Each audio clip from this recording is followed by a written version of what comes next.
Let's take you back to Parliament now. The Section 194 inquiry looking into Public Protector Busisiwe Mkhwebane's fitness to hold office. That's expected to resume today after a heated exchange in the last meeting about bribery and extortion allegations. The EFF, UDM, ATM demanding that the WhatsApp messages and audio recordings that Mkhwebane claims to have as evidence, those must be flighted before the committee. Well, let's catch up now with Newzroom Afrika's Athi Mtongana, who is watching that for us. Athi, good morning to you. Earlier, you and I discussed the chairperson of this inquiry, Qubudile Dyantyi, who says he's confident that this inquiry will conclude its work by July, which is next month. Again, we ask, how confident can he be?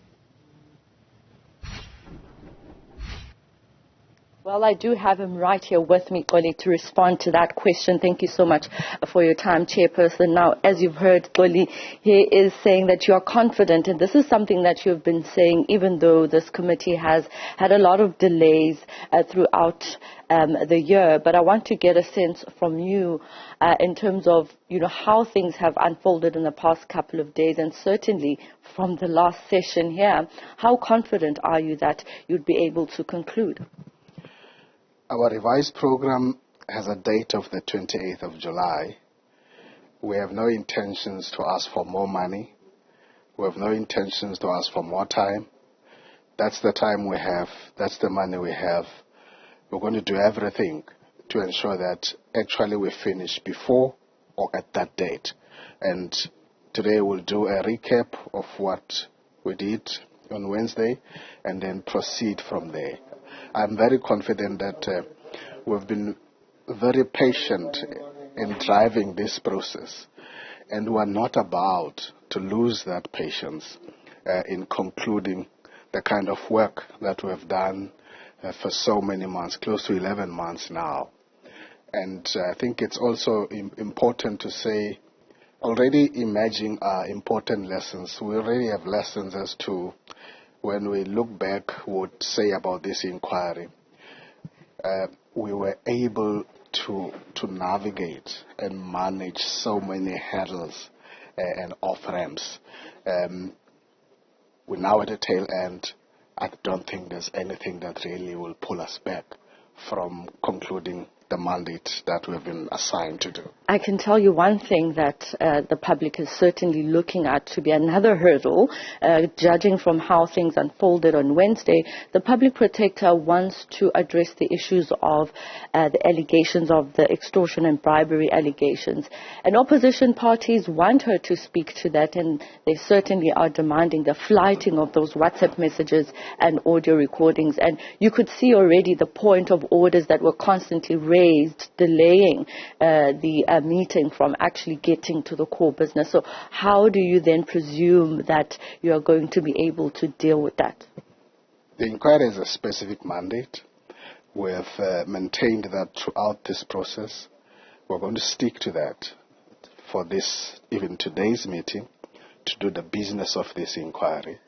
We have indicated and will repeat, if that comes, that anything outside of the mandate of this inquiry, there are platforms that have been indicated. If they need help on those addresses, we'll help them take them to those addresses, and we'll repeat.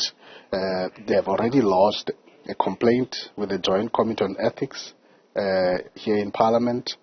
They have already indicated in the media that they have laid charges, and so they must, if they have pictures, if they have audio or text or any other further information they have, they must go to those platforms. Those who will be called upon to subject themselves to those platforms will do so.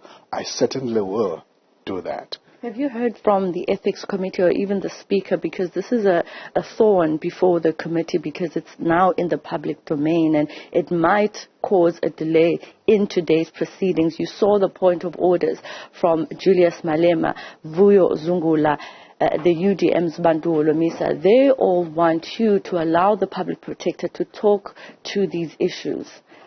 Have you received anything from the Speaker or even the Ethics Committee?